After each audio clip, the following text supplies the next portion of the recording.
A new double-barrel heavy tank has rolled into town. The E65 Zwilling is the first German double-barrel heavy tank to make its way to WoTC's console. With its dual 88mm guns that deal 280 alpha damage, this immediately makes me think of the TS-54. But of course, that's a tier 9 in our game with a 280 alpha damage double-barrel, so it's better to compare this tank to the Russian tier 8. This does function like the Russians and not the British double barrels, meaning it has a gun switching time, or an interclip if you'd like, and can fire one gun while the other is reloading, giving it nice burst damage potential. And its 2-shot is quite fast, having I believe a 1.5 second switch time, which is way faster than the nerfed switch times on the Russian tanks. The best part of double barrels always was the first 3 shots, because while the first one is reloading, you get the second one out, and then the third already has progress made towards its reload, giving you high burst damage.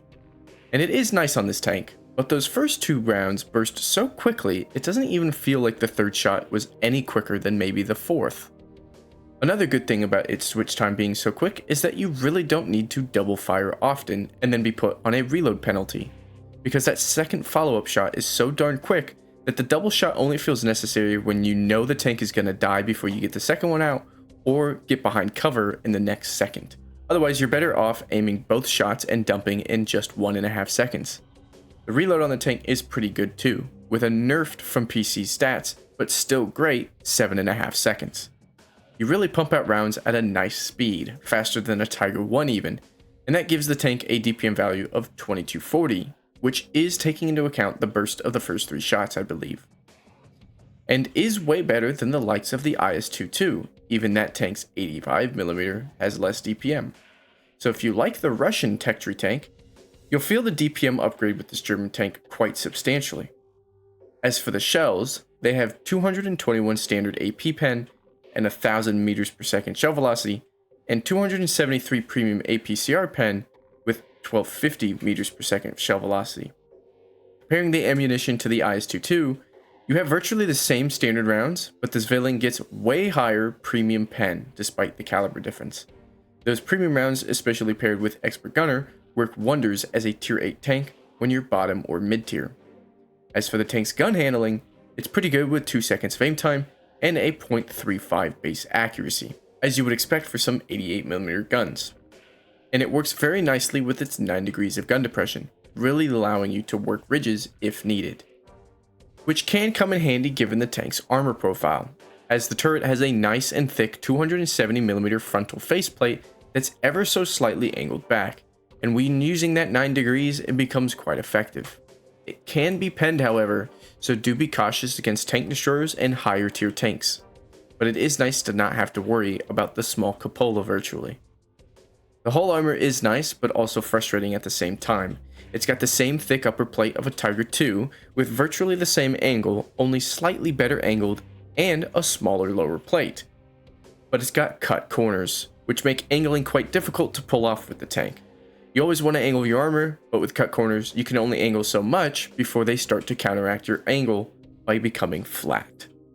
Other than that though, the armor is quite nice for a tier 8 heavy tank, and will hold up reliably enough for you to make use of your 1500 HP and good DPM.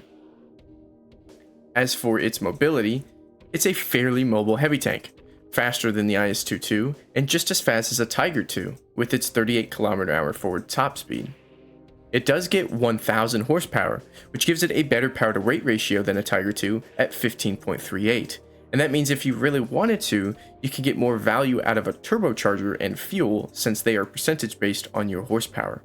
I think the speeds are good enough though to not really need that. But for those that want it, it has good horsepower to make use of that 5% on the turbocharger.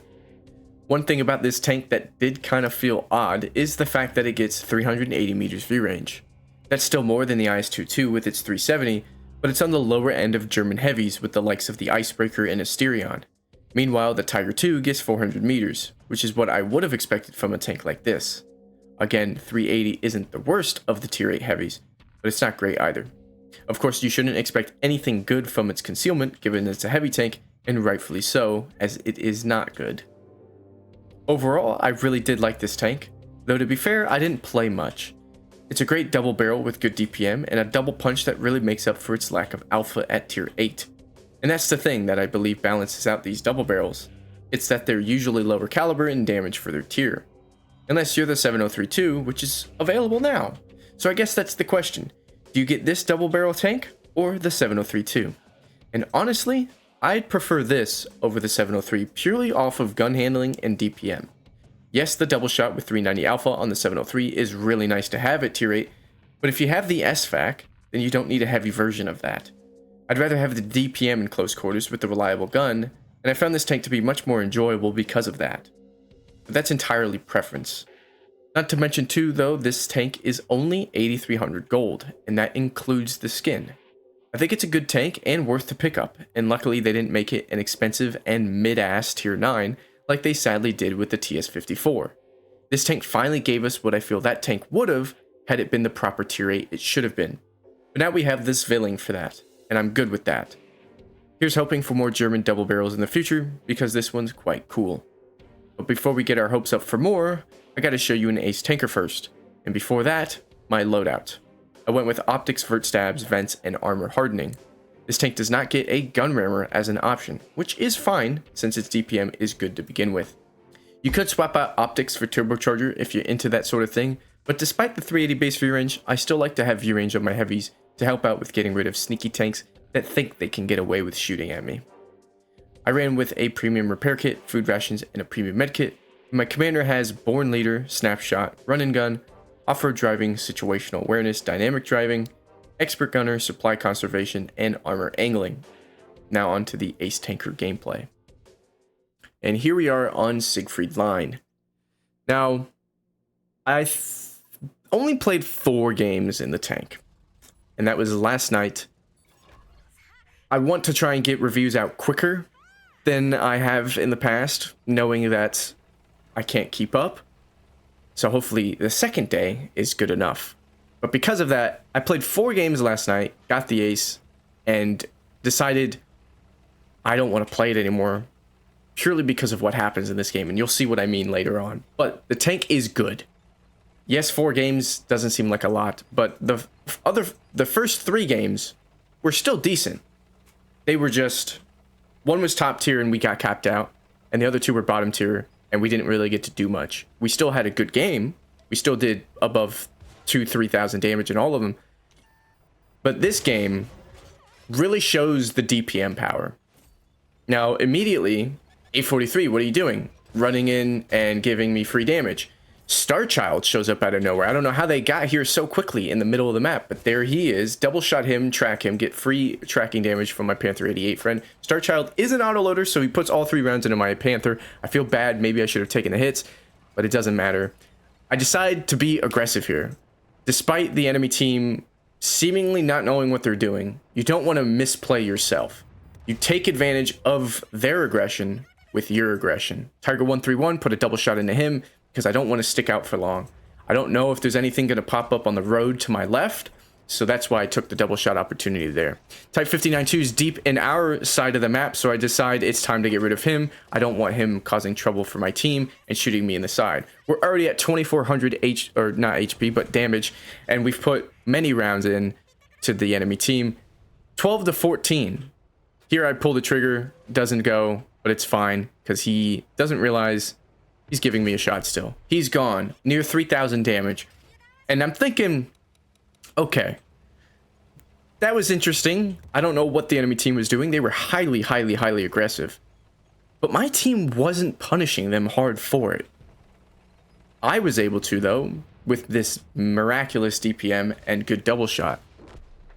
But now the team still isn't pushing into the city, but the enemy keeps pushing forward. So what I have to do is protect my teammates while getting rid of their aggressors. Because if more and more and more keep coming, we're not going to win. It's 10 to 12. Now KB4 KTTS shows up, which is actually a really scary tank, especially given I'm not penning those curvy little mid plates. I penned it once, but I didn't pen 2. So now it's looking kind of bad. The Calliope is still running forward, and I spot something else on the 0 line. We wanted to double shot him, but the Eagle 7 put a shot into him, so I wasted a shot. Doesn't matter, though, because I'm going to reload anyway, because it's very quick. It's 9 to 11, 8 to 11. My team just keeps dying as I talk about it. And there's this very scary tier 8 tank destroyer right next to me. I don't know what I really want to do here just yet, but I want to see if the enemy's going to keep making dumb plays. And if Jackal decides he wants to try and auto-load into me, maybe he doesn't know I'm a double barrel, but he lets me put 2 into him. Is he going to let me put a 3rd into him? Doesn't look like it. He gets around the corner. Artie's now annoying me with the Artie targeted, and we've only gotten up to 4,000 damage. Very quick start, but now this is sort of lulling. This is like coming to a crawl, and my team is losing pretty badly. This is the road I was talking about against the Tiger 131, which is why I took the double shot. I thought someone would be there, but no. KV4 KTTS wants to drive forward, shoot at my teammates. I put a double shot into him, taking the opportunity. I don't think many people know about these little arches and whatnot on the corners of these buildings, but gave me free double shot into his side. I'm trying to keep my teammate alive. My teammate blocks my shots when it's at a good angle, but I decide I can shoot his turret now. Teammate dies. I kill it just a second too late. It's 5 to 9, and now we're up to 5,000 damage, and it's not looking good. I'm very healthy, but if the enemy team starts just collapsing on me, it's game over. So what I decide I want to do here is get out of the city. But then I see the car P88 and 2 light tanks, and I realize what I need to do is not get out of the city, but clear the city. And so I'm going to rush this medium down and get rid of him. Luckily, he drives forward, thinking maybe he wasn't paying attention to the map and see that I was coming this way. He wanted to rush my medium and get under our ridge. There's a French super heavy in the middle of the map now, and I need to get rid of him. It's a 2 versus 8. We're at 6,000 damage.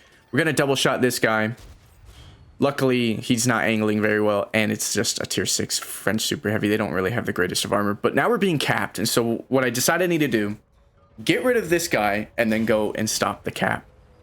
I know I can do it. I have the DPM. He's very slow. Boom, he's gone. I look at my teammate. There's a full health 112 on top of him. He just killed another tank. It's a 2 versus 5.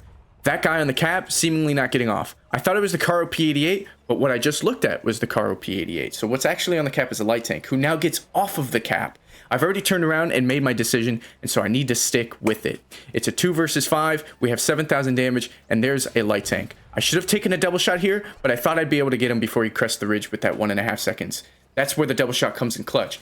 But here, 1,300 HP. I know Artie's looking at me, but I just need to get behind this ridge. I'm not quick enough. I take a full pen from a tier 6 grill, or sorry, a tier 6 Hummel. At 1,300 HP, he full pens me and sets me on fire. Not only ammo racking me, but dropping me down to 440 HP. That right there is exactly why I didn't want to play the tank anymore. It's not the tank's fault. I knew what I needed to do. I took the risk, and I got heavily punished by a low skill square in the back of the map. Luckily, the Sturm Tiger killed another tank before he died, so it put us in a 1 versus 4. We do not have the Kolobanov situation, but we can still win this game. The light tank luckily gets away because our engine is screwed up, and we didn't catch up to him. I'm waiting for my repair kit before I go towards the enemy. Finally gets it up, and that's when the 112 shows up. I know I need to stay behind the ridge, put a double shot into him, hoping no one else is here, but the car P88 shows up as well. I know I'm dead here because the light tanks, all you guys do is come around while I'm DPMing these guys down. The 112 just had too much HP. Well, this is what I wanted to avoid by coming and killing the light tank first with my 1,300 HP. But a stupid little square decided that's not happening. We bounced the 112 for no reason. Artie hits us for 50 damage, or puts us on 50. We want to get rid of the light tank, but that cut corner screwed us up and we only get 8,500 damage. I say only. Artie fucked up my game and I am pissed about it. A little tier 6 Hummel. If he wouldn't have set me on fire, I believe I could have clutched that game even with the full pen. Or if he would have not full penned me and set me on fire, maybe could have done something. If I just had an extra 300 HP to take another hit from the Caro P88, maybe take out the light tank there, back up enough where the Caro can't easily shoot me, take down the 112, who's a pref tank with bad pen, and then fight the Caro and go and kill Artie. Could have been a 10K. Sadly, Artie, low skill class, has to ruin that. But there you go. That's the power of the DPM of this double barrel. If you don't get Artied, have fun. Thank you for watching, and I'll see you in the next one. Take care.